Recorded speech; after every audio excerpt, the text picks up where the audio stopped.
Olá, pessoal. Eu recebi a seguinte pergunta: SOP tem relação com sobrepeso e obesidade? Como é que funciona isso, né? Então, eu fiz um esqueminha aqui que eu vou explicar para vocês agora, tá bom? Quanto maior for o tecido adiposo, né? Quanto maior for a hipertrofia desse tecido adiposo, então, ou seja, se você é uma pessoa que está sofrendo com obesidade ou até mesmo sobrepeso, existe então uma maior liberação de citocinas inflamatórias nesse tecido adiposo, tá? Então, e essas citocinas inflamatórias, devido a uma hipertrofia desse tecido, aumenta a resistência à insulina nesses próprios tecidos adiposos e também no tecido muscular, e aumenta a liberação de ácidos graxos livres, né? Essa maior resistência à insulina, né, também nos tecidos musculares, faz com que essa captação de insulina nas células seja dificultada. Então, aumenta a chance de você ter uma hiperglicemia, ou seja, a sua glicose, né, sanguínea não vai conseguir baixar tão facilmente, né, devido a essa resistência à insulina causada por essas ocitocinas inflamatórias, principalmente.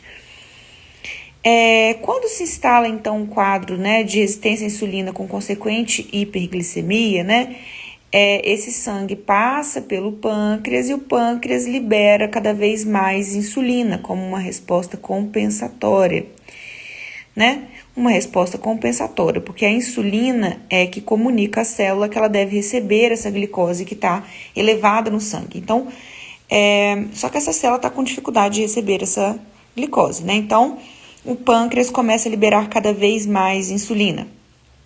Com esse aumento da insulina, ocorre então a queda, né, de uma proteína que tem a função de transportar e se ligar a hormônios sexuais.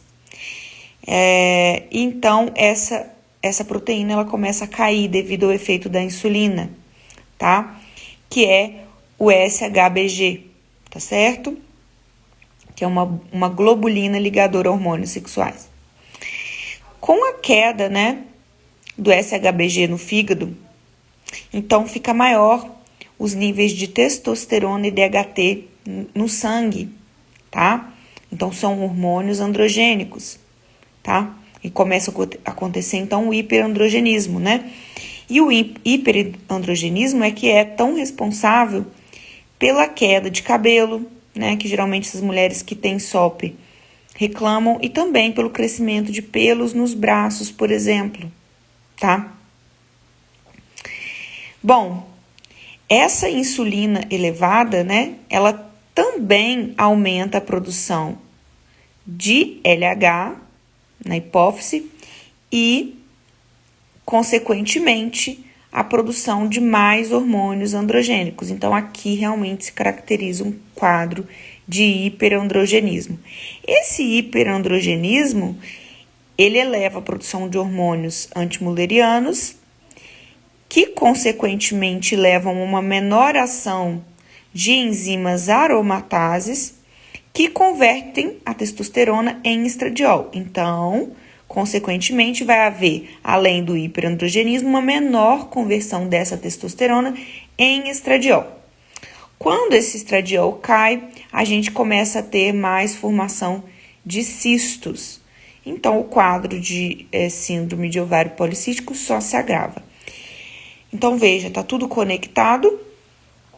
E sim, a obesidade e o sobrepeso têm total conexão com a síndrome do ovário policístico. Mas vale lembrar que mesmo que você não tenha instaurado um quadro de obesidade ou sobrepeso, se a sua alimentação for muito rica em açúcares ou farináceos, por exemplo, existe uma grande chance de você já ter, né, um problema aí de resistência à insulina e talvez aí um quadro em que você tem picos de insulina ao longo do dia, né? E com isso também gerar todo esse problema aqui de síndrome de ovário policístico. Então, não espere, né, ter um quadro de obesidade e sobrepeso instaurado.